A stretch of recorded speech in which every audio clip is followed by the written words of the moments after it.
भारत के उपराष्ट्रपति पद के लिए 9 सितंबर 2025 को होने वाला चुनाव राजनीतिक गलियारों में चर्चा का केंद्र बना हुआ है। इस बार के चुनाव में एनडीए के उम्मीदवार राधाकृष्ण और विपक्षी इंडिया गठबंधन के उम्मीदवार सुदर्शन के बीच कांटे की टक्कर देखने को मिल रही है।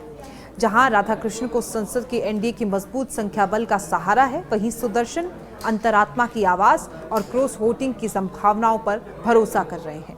आइए इस चुनाव के फाइनल गुणा गणित को विस्तार से समझते हैं। 21 जुलाई 2025 को तत्कालीन उपराष्ट्रपति जगदीप धनखड़ ने स्वास्थ्य कारणों का हवाला देते हुए अचानक इस्तीफा दे दिया था, जिससे संवैधानिक पद रिक्त हो गया था। धनखड़ का कार्यकाल अगस्त 2027 तक था, लेकिन उनके इस्तीफे ने मध्यावधि चुनाव की स्थिति पैदा कर दी थी। संवैधानिक प्रावधानों के अनुसार नए उपराष्ट्रपति को पूरे 5 साल का कार्यकाल मिलेगा।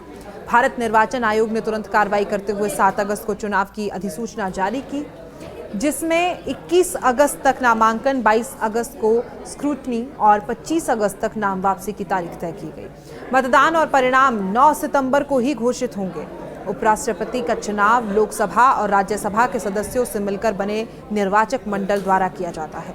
इसमें राज्यसभा के मनोनीत सदस्य भी मतदान कर सकते हैं, लेकिन विधान परिषद या अन्य विधायी निकायों के सदस्य शामिल नहीं होते हैं। वर्तमान में दोनों सदनों की प्रभावी संख्या 786 है, जिसमें जीत के लिए 394 वोटों की आवश्यकता है, बशर्ते सभी पात्र मतदाता वोट डालें। इस चुनाव में एनडीए के पास लोकसभा और राज्यसभा में संयुक्त रूप से लगभग 410 से 420 वोटों का समर्थन है। इसमें भारतीय जनता पार्टी के 240 लोकसभा और 95 राज्यसभा सांसदों के अलावा सहयोगी दलों जैसे शिवसेना, जदयू, लोजपा और अन्य छोटे छोटे दलों का समर्थन शामिल है। शिवसेना ने पहले ही एनडीए उम्मीदवार को समर्थन देने की घोषणा कर दी है। ये संख्या बल राधाकृष्ण को जीत का प्रबल दावेदार बनाता है। विपक्षी इंडिया गठबंधन के पास करीब 320 से 330 वोट हैं, जिसमें कांग्रेस लोकसभा में 99, राज्यसभा में 26, समाजवादी पार्टी, तृणमूल कांग्रेस, टीएमके और अन्य क्षेत्रीय दलों के सांसद शामिल हैं। ये संख्या जीत के लिए आवश्यक 394 से काफी कम है। हालांकि उपराष्ट्रपति चुनाव में गुप्त मतदान होता है, जिससे क्रॉस वोटिंग की संभावना हमेशा बनी रहती है। यही वो कारण है जिसे सुदर्शन अपनी अंतरात्मा की आवाज की रणनीति का आधार मान रहे हैं। एनडीए के उम्मीदवार राधाकृष्ण, जो कि एक अनुभवी राजनेता और दक्षिण भारत से बीजेपी के प्रमुख चेहरों में से एक हैं, उनको गठबंधन की मजबूत स्थिति का लाभ मिल रहा है। बीजेपी ने अपने सहयोगी दलों के साथ मिलकर रणनीति बनाई है, जिसमें रक्षा मंत्री राजनाथ सिंह और गृह मंत्री अमित शाह जैसे वरिष्ठ नेता विपक्षी दलों के गैर कांग्रेसी नेताओं से समर्थन जुटाने में जुटे हुए हैं। राधाकृष्ण की उम्मीदवारी को लेकर एनडीए व्यापक सहमति बनाने की कोशिश की है। सूत्रों के हवाले से बीजेपी ने राधाकृष्ण को चुनने में क्षेत्रीय संतुलन और उनकी स्वच्छ छवि को ध्यान में रखा है। उनकी उम्मीदवारी दक्षिण भारत में बीजेपी की बढ़ती पैठ को और मजबूत करने की रणनीति का हिस्सा मानी जा रही है। एनडीए का दावा है कि उनकी जीत लगभग तय है, और अगर विपक्ष ने कोई उम्मीदवार नहीं उतारा होता तो राधाकृष्ण का निर्विरोध चुनाव हो जाता। विपक्षी इंडिया गठबंधन ने सुदर्शन को अपना उम्मीदवार बनाया है, जो एक प्रखर वक्ता और सामाजिक कार्यकर्ता के रूप में जाने जाते हैं। सुदर्शन की रणनीति संख्या बल से ज्यादा नैतिक और वैचारिक आधार पर टिकी है। उन्होंने अपनी उम्मीदवारी को लोकतंत्र की रक्षा और संवैधानिक मूल्यों की स्थापना से जोड़ा है।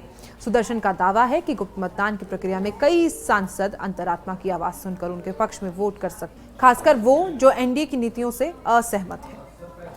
विपक्षी गठबंधन इस चुनाव को 2024 के लोकसभा चुनाव के बाद अपनी एकता को प्रदर्शित करने के अवसर के रूप में देख रहा है। कांग्रेस और अन्य विपक्षी दल गैर बीजेपी दलों जैसे वाईएसआर कांग्रेस, बीजेडी और कुछ निर्दलीय सांसदों को अपने पाले में लाने की कोशिश कर रहे हैं। हालांकि इन दलों का समर्थन अभी तक पक्का नहीं हुआ है और सुदर्शन की जीत की राह मुश्किल दिख रही है।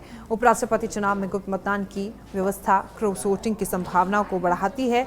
अतीत में ऐसे उदाहरण नहीं हैं जहां सांसदों ने अपनी पार्टी लाइन से हटकर मतदान किया है। सुदर्शन की टीम इस बात पर जोर दे रही है कि अगर कई सांसद खासकर क्षेत्रीय दलों के जो एनडीए के साथ हैं, लेकिन केंद्र की नीतियों से असंतुष्ट हैं, उनके पक्ष में वोट कर सकते हैं। उदाहरण के लिए कुछ दक्षिणी और पूर्वी राज्यों के सांसदों के बीच केंद्र सरकार की नीतियों को लेकर असंतोष की खबरें हैं, जो सुदर्शन के लिए फायदेमंद हो सकते हैं।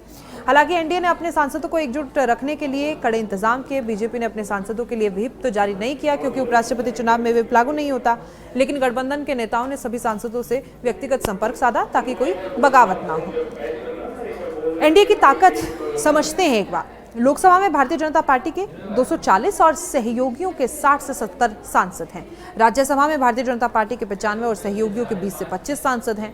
कुल मिलाकर 410 यानी से 420 इनकी संख्या है। वोट जो जितने जीत के लिए जरूरी है 394 से ज्यादा नंबर है 410 से 420। और इंडिया गठबंधन की चुनौतियां क्या है? कुल 320 से 330 वोट हैं जो जीत के लिए अपर्याप्त हैं। क्रॉस वोटिंग से 60 से 70 अतिरिक्त वोट जुटाने की जरूरत जो कि मुश्किल है। गैर कांग्रेसी दलों का समर्थन अनिश्चित, पता नहीं है उसके बारे में। कुछ सांसदों ने अनुपस्थित रहने की स्थिति में जीत के लिए जरूरी वोटों की संख्या यहां पर कम हो सकती है। गुप्त मतदान में अंतरात्मा की आवाज का प्रभाव अनिश्चित सा ही लग रहा है। एनडीए इस चुनाव को अपनी ताकत के प्रदर्शन के रूप में देख रहा है। राधाकृष्णन की उम्मीदवारी के जरिए बीजेपी दक्षिण भारत में अपनी स्थिति मजबूत करना चाहती है। साथ ही विपक्ष को यह संदेश देना चाहती है कि उसका संख्या बल अजेय है।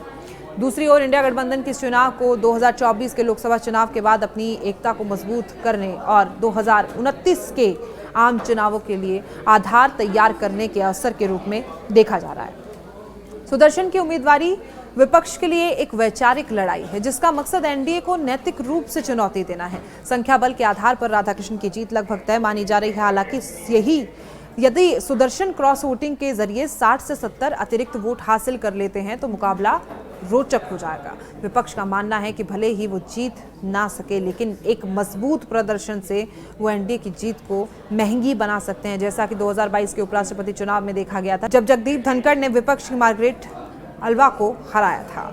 उपराष्ट्रपति चुनाव 2025 में राधाकृष्णन का पलड़ा भारी है क्योंकि उनके पास एनडीए का मजबूत संख्या बल है। दूसरी ओर सुदर्शन अंतरात्मा की आवाज और क्रॉस वोटिंग की संभावनाओं पर निर्भर है। गुप्त मतदान की प्रक्रिया इस चुनाव को अप्रत्याशित बना सकती है, लेकिन वर्तमान परिदृश्य में एनडीए की जीत की संभावना प्रबल है।